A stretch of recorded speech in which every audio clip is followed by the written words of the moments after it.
বাংলার ইতিহাসে জমিদার বাড়িগুলো শুধু একটি ইমারত নয়, বরং সময়ের সাক্ষী। শতাব্দী পেরিয়ে এরা দাঁড়িয়ে আছে নিজেদের অভিজাত্যের পরিচয় নিয়ে।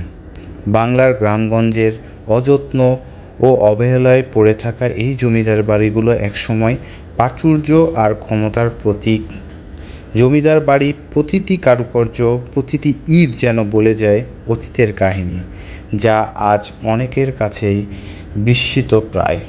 প্রবেশপথে বিশাল দরজা, যার কাঠের মজবুত তৈরি আর লোহার মোচড়ানো নকশা যেন দেখিয়ে দেয় তার জৌলুস।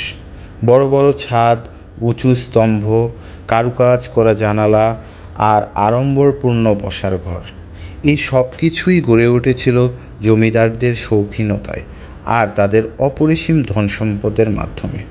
তবে আজ সেই জমিদার বাড়ির জৌলুসগুলো যেন বিবর্ণ।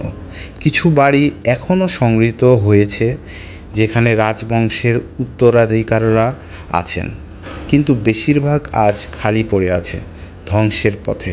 এই জমিদার বাড়িগুলো কেবলই পাথর আর ইটের তৈরি নয়, এরা এক একটি ইতিহাসের বই, বাংলার অতীত, গর্ব আর সংস্কৃতির একটি অংশ।